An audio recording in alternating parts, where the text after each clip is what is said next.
kita tidak akan mendapatkan bagian apa-apa di akhirat nanti, di negeri akhirat, selain amal yang kita kerjakan di dunia ini. Gitu. Makanya para sahabat itu mereka berlomba-lomba dalam hal kebaikan. Karena apa yang kita dapatkan di akhirat itu tergantung apa yang kita lakukan di dunia ini. Gitu. Amal apa yang kita lakukan di dunia ini, itulah nanti yang akan kita dapatkan di akhirat. Gitu. Makanya luar biasa sekali para sahabat itu, mereka berlomba-lomba. Yang begitu luar biasa, tidak membutuhkan banyak modal. Gitu. Dan ini adalah amalan yang ringan, yang bisa dikerjakan oleh siapapun, tapi pahalanya luar biasa sekali, sebagaimana apa yang dilakukan oleh para sahabat-sahabat Rasulullah SAW dan generasi para ulama-ulama yang terbaik. Nah, amalan apa itu?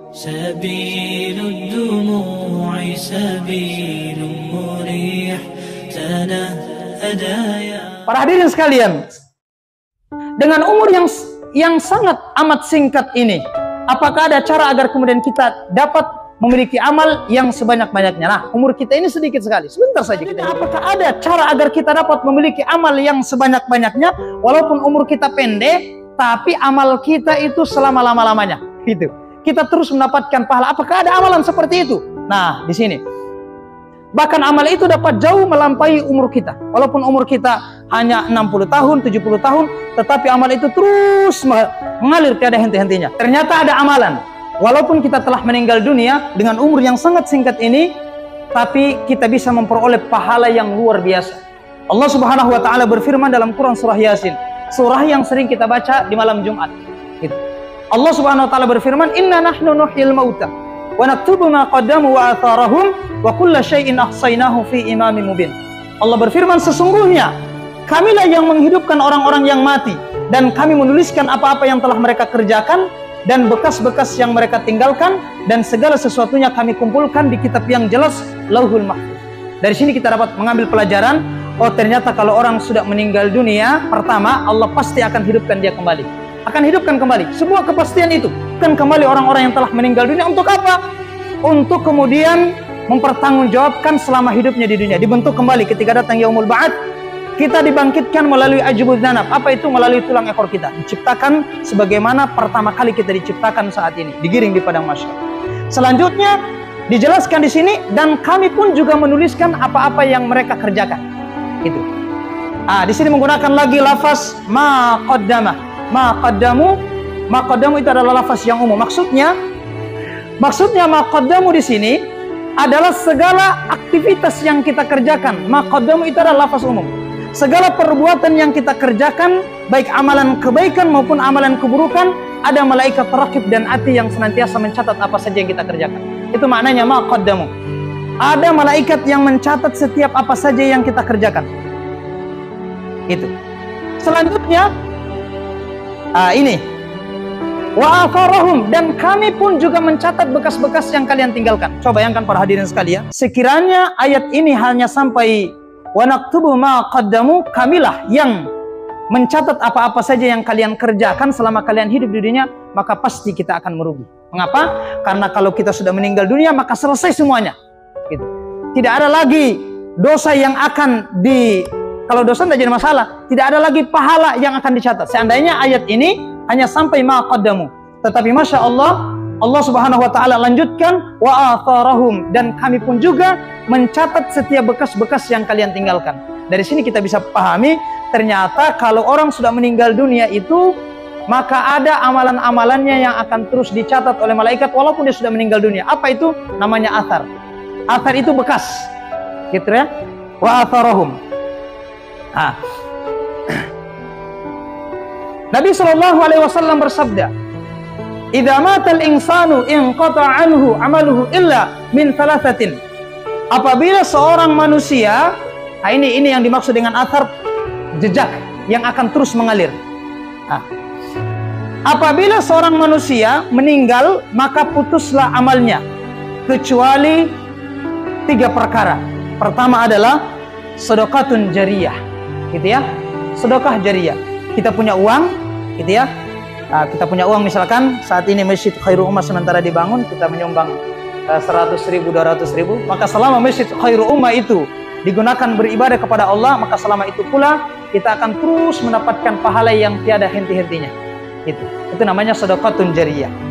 Yang selanjutnya ialah au ilmin yang tafa'u bihi, yakni adalah ilmu yang bermanfaat. Yang selanjutnya yang ketiga au waladin solihin yad'u lahu, itulah yakni anak yang soleh dan soleha yang senantiasa mendoakan orang tuanya. Jadi kalau orang sudah meninggal dunia, maka ada 3 amalan. Ada 3 amalan yang akan dicatat oleh para malaikat walaupun dia sudah meninggal dunia. Apa itu? Pertama, sedekatun jariyah. Yang kedua adalah ilmu yang bermanfaat. Dan yang ketiga adalah amal yang anak yang soleh dan soleha yang senantiasa mendoakannya. Itu yang akan terus mengalir. Apakah kita tidak ingin pahala yang lebih banyak lagi? Apakah kita tidak ingin meraih pahala yang lebih jauh, lebih banyak dengan cara yang lebih mudah? Maksudnya begini, kalau kemudian seperti pahala yang terus mengalir, pertama itu adalah sedekatun jariyah. Ini kalau beramal menggunakan sedekatun jariyah, maka pertama itu membutuhkan modal, gitu ya, membutuhkan modal. Misalkan pembangunan masjid, kita bantu di situ menyumbang, maka selama masjid itu digunakan, maka selama itu pula kita akan mendapatkan pahala yang tiada putus-putusnya. Gitu.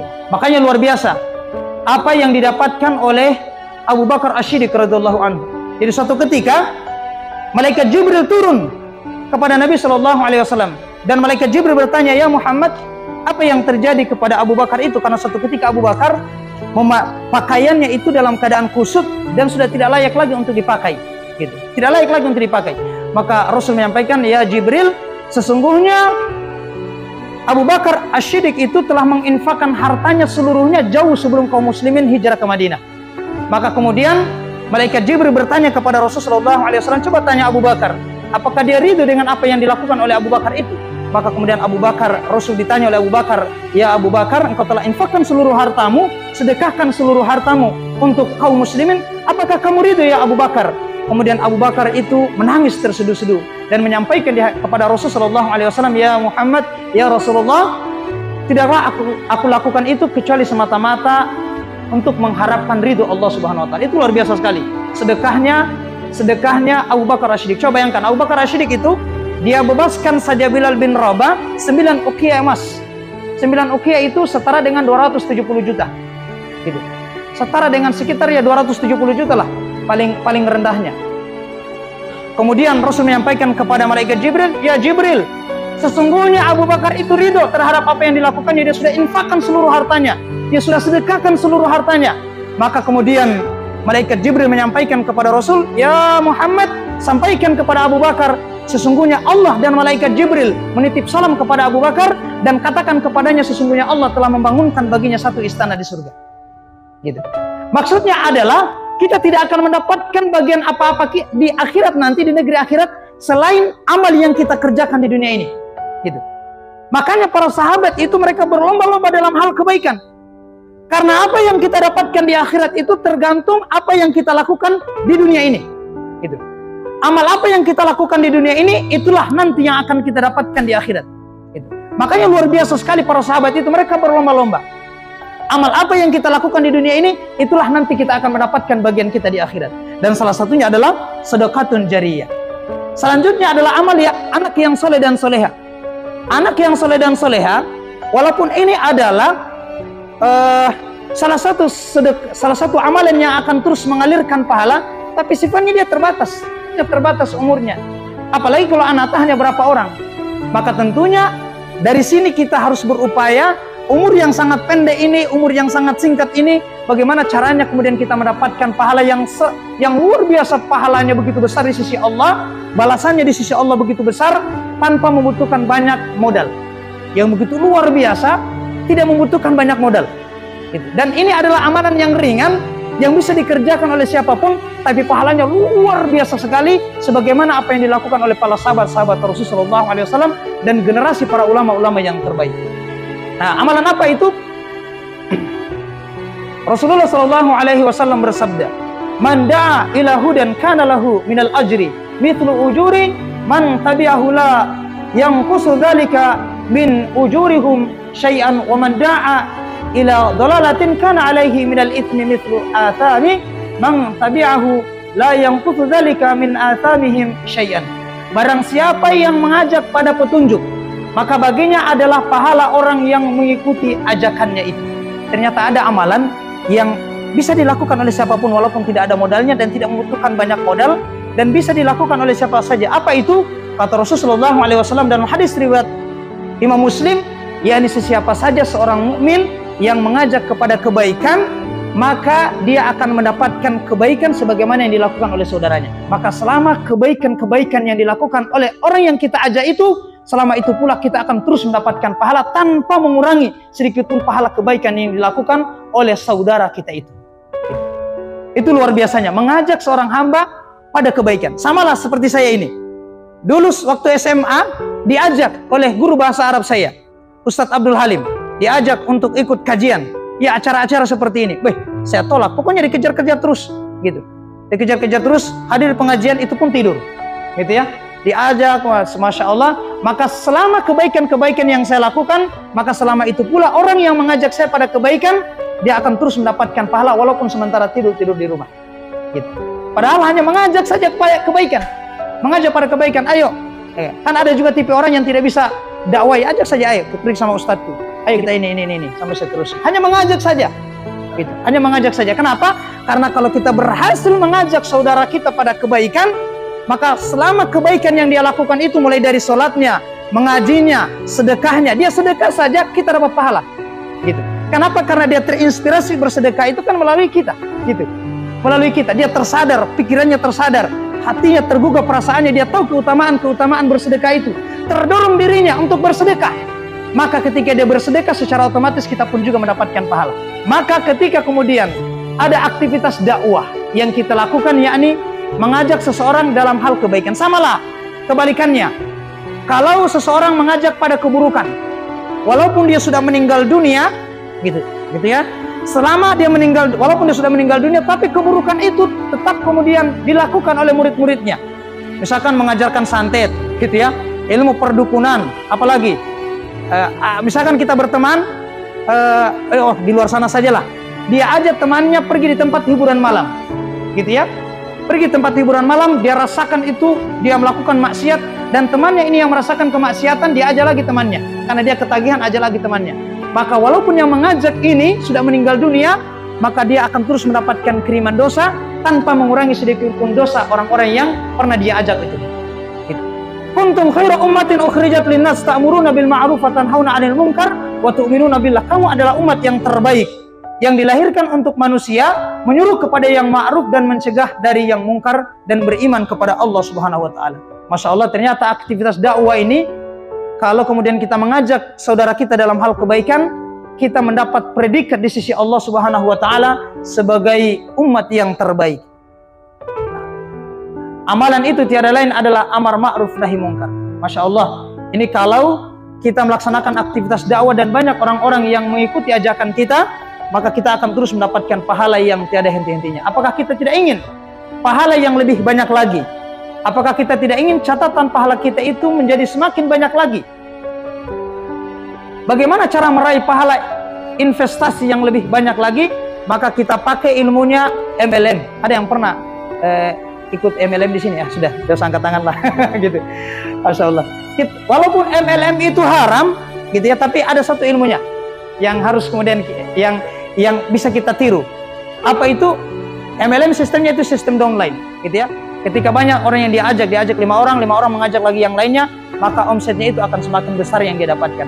Nah, bagaimana dengan multi level pahala? Level pahala dapat diraih dengan memiliki banyak murid atau kader. Nah, gitu. Jadi, jika kita ingin mendapatkan pahala yang tiada henti-hentinya, walaupun seorang hamba itu telah meninggal dunia, tapi terus mendapatkan pahala yang mengalir, maka hal yang pertama kita lakukan adalah kita harus banyak memiliki murid atau kader. Bagaimana cara memiliki banyak murid? Murid tersebut harus kita ajari dan kita bekali dengan ilmu agama agar dapat berdakwah, mengamalkan amar ma'ruf nahi mungkar. Kita ajak, mengajak seseorang, mengajak. Setelah diajak, kalau memang kita tidak bisa mengajar, ya kemudian kita geser berikan saja kepada ustadznya kita, nanti dia yang ajari. Tetap kita akan mendapatkan pahala yang luar biasa. Kan ada juga masing-masing orang itu punya tipe masing-masing.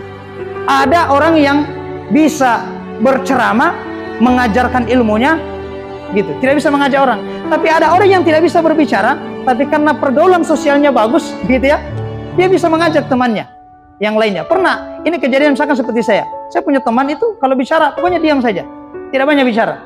Dia hanya bilang, kita ikut pengajian. Hanya itu saja bahasanya, ikut pengajian, ikut pengajian. Nah, setelah saya ikut pengajian, dia duduk juga di situ, masya Allah. Dia akan terus mendapatkan pahala yang tiada henti-hentinya karena mengajak kita kepada kebaikan. Selanjutnya, murid-murid tersebut harus kita dorong untuk memiliki murid lagi harus didorong untuk memiliki murid lagi, muridnya lagi didorong untuk punya murid lagi, dan seterusnya. Sehingga kita punya murid. Karena kita mengajak dalam hal kebaikan untuk melaksanakan aktivitas dakwah amar ma'ruf nahi munkar. Lihatlah bagaimana kejayaan dakwah para pendahulu kita.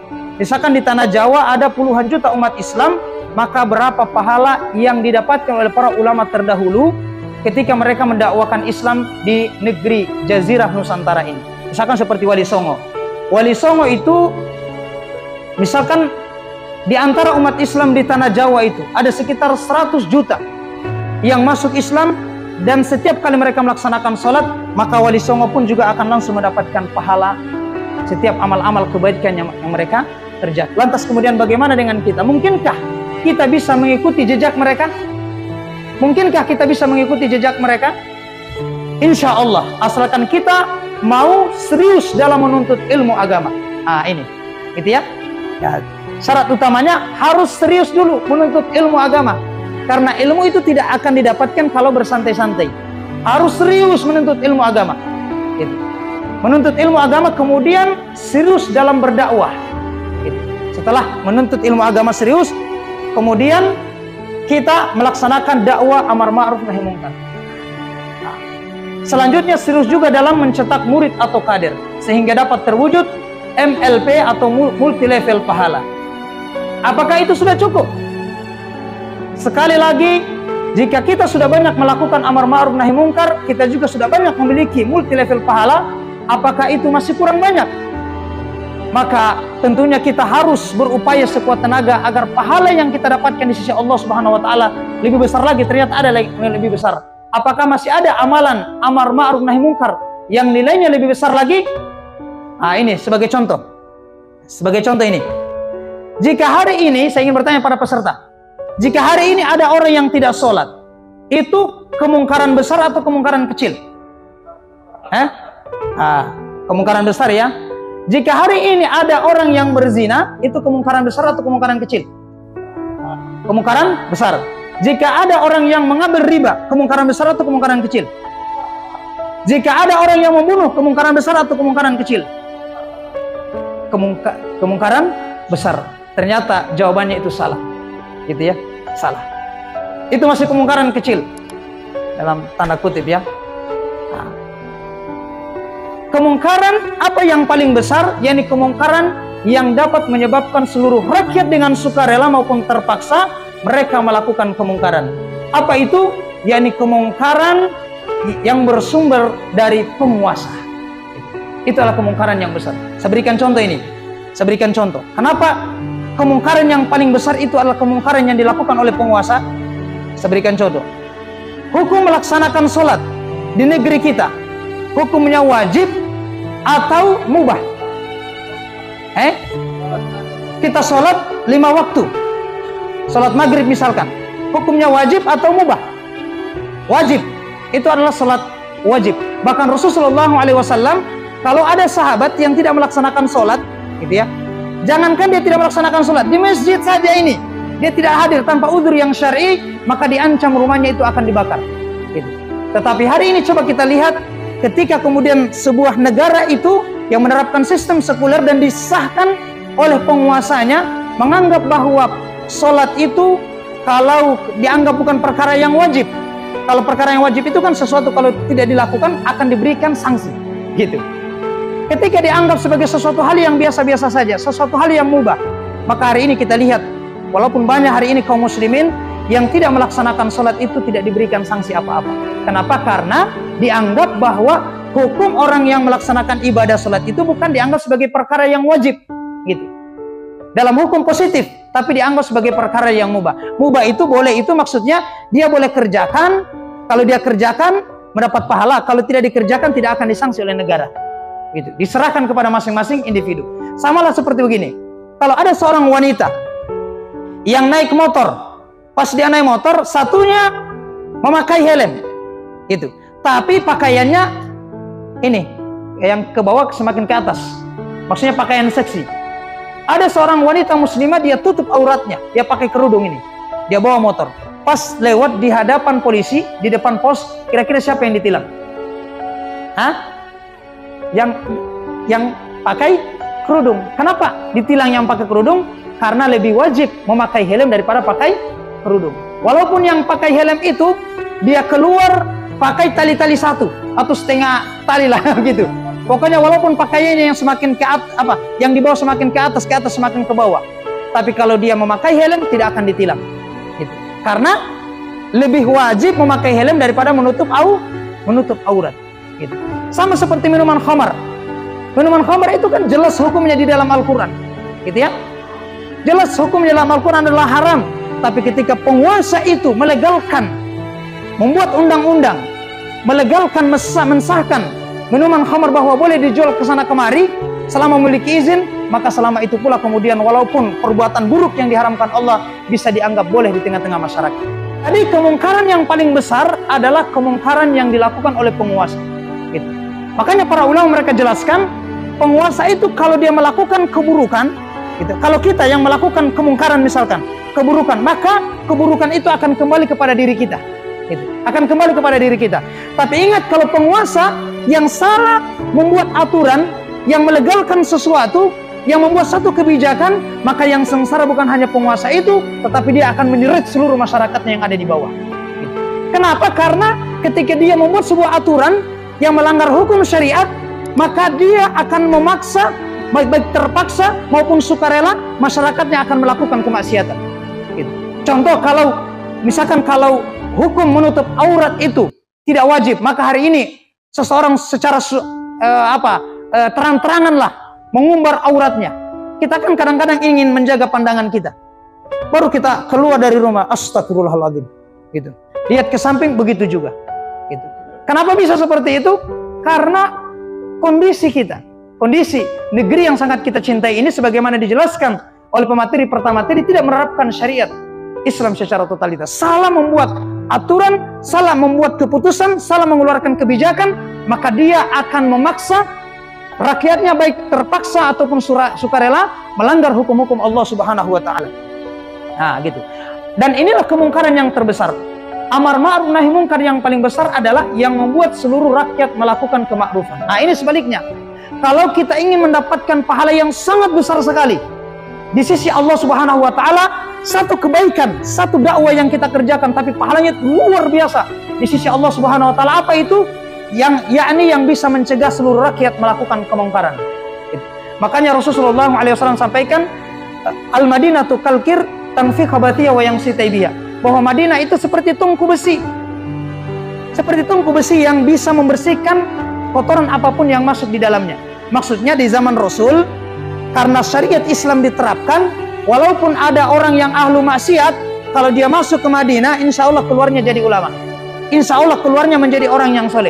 Kenapa? Karena di dalamnya diterapkan hukum-hukum Islam. Negerinya menjadi negeri yang barokah. Gitu.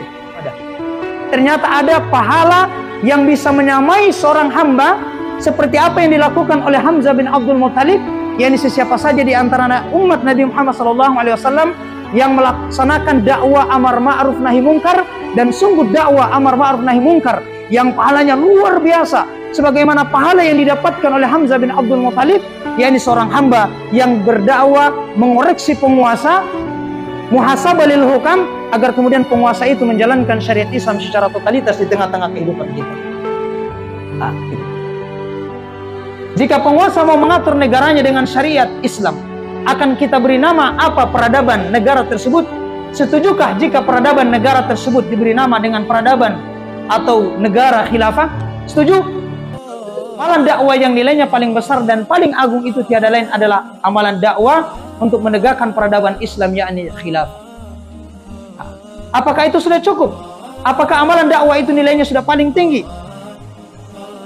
amalan dakwah menegakkan khilafah, yakni amalan yang paling tinggi lagi, yakni manakala dakwah menerapkan syariat Islam melalui institusi khilafah itu kita lakukan secara berjamaah.